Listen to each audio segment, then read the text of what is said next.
जब देखो मेरा पढ़ाया हुआ बहुत सारा क्वेश्चन डायरेक्ट लगता है, बच्चा अंडर एस्टिमेट करता है क्वेश्चन को जब हम बताते हैं, तो आपको एकदम बहुत ही सीरियस होकर इसको देखना है, बहुत इंपॉर्टेंट है। देखिए अगर हम यहाँ पे, हेलो बच्चों, गुड मॉर्निंग, आइए हम लोग पार्ट 2 देखते हैं इसका। देखिए कुछ क्वेश्चंस मैंने इसके पहले वाले वीडियो में आपको डिस्कस किया था कि जो इंपॉर्टेंट क्वेश्चंस हैं, अभी इस वीडियो में मैं आपको थोड़े और क्वेश्चंस मैं कराने वाला हूं। तो आइए हम लोग स्टार्ट करते हैं। सबसे पहला जो क्वेश्चन है हमारा, रेट ऑफ न्यूक्लियोफिलिक सब्स्टिट्यूशन। देखिए इनमें हम लोग को न्यूक्लियोफिलिक सब्स्टिट्यूशन फाइंड करना है। तो मैंने इसके पहले वीडियो में बताया था कि जो इलेक्ट्रॉन खींचने वाला ग्रुप होगा, इलेक्ट्रॉन विड्रॉइंग नेचर का, वो ज्यादा रेट शो करेगा न्यूक्लियोफिलिक सब्स्टिट्यूशन के केस में, है ना। यहाँ पे सब में इलेक्ट्रॉन रिलीजिंग ग्रुप लगा हुआ है ना। देखिए अगर हम ऑर्थो पोजीशन की बात करें तो यहाँ पे हाइपर कॉन्जुगेशन हमारा एक्टिव होता है। यहाँ देखिए ये हमारा मेटा पोजीशन पे है, तो यहाँ पे प्लस आई इफेक्ट हमारा डोमिनेटिंग होता है। अब देखिए अगर ये इलेक्ट्रॉन देगा तो सबसे कम न्यूक्लियोफिलिक सब्स्टिट्यूशन का रेट होगा, क्योंकि इलेक्ट्रॉन रिलीजिंग नेचर का है ना। तो याद रखिएगा इसका सबसे कम होगा। तो हम बात करें अगर रेट ऑफ न्यूक्लियोफिलिक सब्स्टिट्यूशन की, तो सबसे कम हमारा सेकंड वाले का, बहुत ज्यादा पावरफुली दे रहा है। फिर देखिए यहाँ पे प्लस आई है, थोड़ा सा तो देगा ही प्लस आई से, इसमें नहीं देगा। इसका मतलब है इसके बाद हमारा हो जाएगा थर्ड नंबर का और फिर हो जाएगा फर्स्ट नंबर का। तो याद रखिएगा रेट ऑफ न्यूक्लियोफिलिक सब्स्टिट्यूशन मैं लिख दे रहा हूं, rate of nucleophilic substitution is directly proportional two electron with drawing nature का। अगर ग्रुप लगा रहेगा वो ज्यादा क्रिएट करेगा और इलेक्ट्रॉन रिलीजिंग रहेगा तो कम क्रिएट करेगा। आपको यहाँ इस क्वेश्चन में कह रहे हैं कि फास्टर SN2 रिएक्शन बताइए किसमें होगा। तो देखिए SN2 रिएक्शन के लिए आप ध्यान रखिएगा स्टेरिक क्राउडिंग जो है वो कम होना चाहिए। जिस कार्बन से ब्रोमीन लगा है, तो देखो इस कार्बन से ब्रोमीन है ना, अब इस कार्बन से जो ब्रोमीन लगा है उस पर स्टेरिक क्राउडिंग बहुत ही कम है, लेकिन यहाँ पे देखिए इस कार्बन से स्टेरिक क्राउडिंग बहुत ज्यादा है, इसलिए हम कह सकते हैं SN2 का रेट जो है वो इस वाले केस में ज्यादा हो जाएगा। यहाँ देखिए कहना है कि हाईएस्ट मेल्टिंग पॉइंट बताइए किसका होगा। तो देखो एक बात याद रखना कि जो मेल्टिंग पॉइंट होता है आपका, वो मेल्टिंग पॉइंट डिपेंड करता है कि जो क्रिस्टल है आपका, जो कंपाउंड है, वो क्रिस्टल लैटिस में फिट कितना ज्यादा कर रहा है। अब क्रिस्टल लैटिस में फिट करने के लिए सिमेट्रिकल स्ट्रक्चर होना बड़ा जरूरी है। देखिए इसमें आप देखोगे कि दोनों क्लोरीन आपका एक साइड में लगा हुआ है, इसमें कोई सिमेट्रिकल स्ट्रक्चर आपको दिखेगा नहीं, सिर्फ आपका CH3 सिमेट्रिकली आपका रेंज है 180 पे। यहाँ देखिए यहाँ पे मिथाइल जो है ये 180 पे अरेंज है और क्लोरीन भी देखो 180 पे अरेंज है, मतलब ये सिमेट्रिकली आपका स्ट्रक्चर हमारा देगा और क्रिस्टल लैटिस में इजीली फिट कर जाएगा। इसीलिए हमारा सेकंड वाले का जो मेल्टिंग पॉइंट होगा वो सबसे ज्यादा होगा। यहाँ पे भी ये देखो ये सिमेट्रिकली आपका है ना, दोनों मिथाइल, लेकिन क्लोरीन तो नहीं है। इसका मतलब अगर हमसे ये पूछे हाईएस्ट मेल्टिंग पॉइंट, तो ध्यान रखिएगा सिमेट्रिकली जो हमारा अरेंज होगा उसका मेल्टिंग पॉइंट ज्यादा हो जाएगा, है ना। चलो इस क्वेश्चन को देखो, सब लोग ध्यान से देखना, वीडियो छोड़ के जाना नहीं है ना। अगर वीडियो छोड़ के आप जाते हैं तो आप बहुत बड़ा नुकसान कर रहे हैं, क्योंकि हो सकता है कि इसमें से कोई क्वेश्चन आपका एग्जाम में आ जाए, है ना। कहते हैं ना लड़ जाए क्वेश्चन, तो लड़ने का भी चांसेस बहुत ज्यादा है। जब देखो मेरा पढ़ाया हुआ बहुत सारा क्वेश्चन डायरेक्ट लड़ता है, बच्चा अंडर एस्टिमेट करता है क्वेश्चन को जब हम बताते हैं, तो आपको एकदम बहुत ही सीरियस होकर इसको देखना है, बहुत इंपॉर्टेंट है।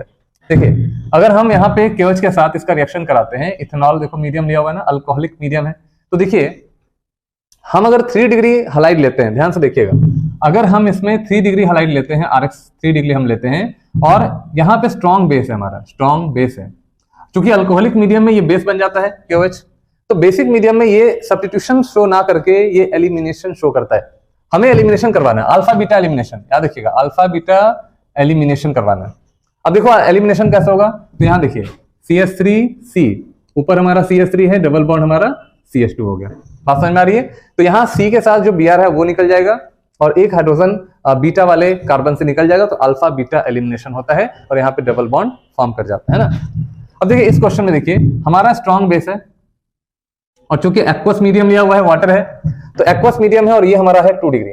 तो याद रखिएगा जब भी ये 2 डिग्री हलाइड हो और मीडियम हमारा एक्वस हो, स्ट्रॉन्ग अगर बेस है, यहाँ पे चूंकि वाटर है तो यहाँ बेस नहीं बोलेंगे, यहाँ पे न्यूक्लियोफाइल बोलेंगे। और जब भी यहाँ न्यूक्लियोफाइल आएगा, याद रखिएगा 2 डिग्री के केस में substitution is dominating over elimination, तो हम यहाँ पे सब्स्टिट्यूशन प्रोडक्ट बनाएंगे, है ना।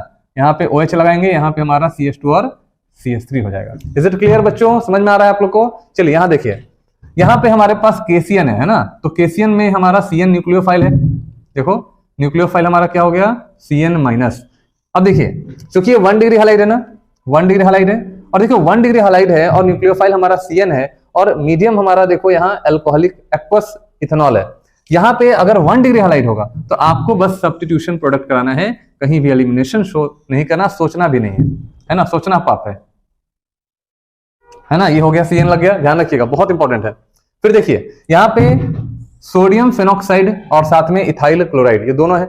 अच्छा, सोडियम फेनॉक्साइड यहाँ पे काम करेगा न्यूक्लियोफाइल का, है ना, और यहाँ चूंकि 1 डिग्री हैलाइड है ना, 1 डिग्री RX है, तो जब ये 1 डिग्री RX रहेगा तो ये एक न्यूक्लियोफाइल का काम करेगा, यानी इस कार्बन के ऊपर अटैक करके Cl को यहां से हटा देगा, रिप्लेस कर देगा। क्या बनेगा सोचो, CH3 CH2, है ना। इस कार्बन के ऊपर अटैक किया, कौन अटैक किया सोचो, ऑक्सीजन, तो O के साथ C6H5 लगेगा, O C6H5 आपका यहाँ पे अटैच हो जाएगा, है ना।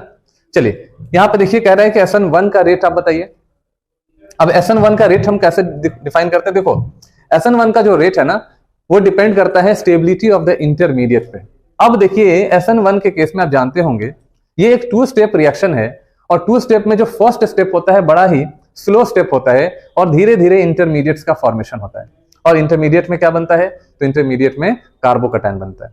अब कार्बोकैटायन का अगर स्टेबिलिटी ज्यादा है, SN1 का रेट आपका ज्यादा हो जाएगा। इज इट क्लियर, है ना। तो आप यहाँ पे देखो, अगर हम क्लोरीन को हटाकर कार्बोकैटायन बनाते हैं, तो ये कार्बोकैटायन ओनली 1 अल्फा हाइड्रोजन से स्टेबलाइज होगा, हाइपर कॉन्जुगेशन। अगर मान लो हम इस वाले क्लोरीन को हटाते हैं, यहाँ पे प्लस लगाते हैं, तो इसके बगल में यहाँ 2 अल्फा हाइड्रोजन 3 अल्फा हाइड्रोजन, यानी कि 5 अल्फा हाइड्रोजन से स्टेबलाइज होगा, है ना। तो अगर 5 अल्फा हाइड्रोजन से स्टेबलाइज होगा, इसका मतलब है कि इसमें SN1 का रेट आपका ज्यादा होगा, यानी SN1 का रेट हमारा सेकंड का ज्यादा होगा, किससे, फर्स्ट से। वेरी वेरी वेरी इंपॉर्टेंट, पढ़ के जाइए, डायरेक्ट क्वेश्चन आने का चांसेस है। एक बार पढ़ के जाओ, सब समझ में आ जाएगा। सिर्फ वीडियो देख के जाओ, नहीं भी पढ़े साल भर, कोई टेंशन लेने की जरूरत नहीं है। वीडियो को देख के जाओ, अच्छे से एक एक कॉन्सेप्ट को सीखो, और आपका एग्जाम बहुत अच्छा जाने वाला है। चलिए नोट कर लीजिए।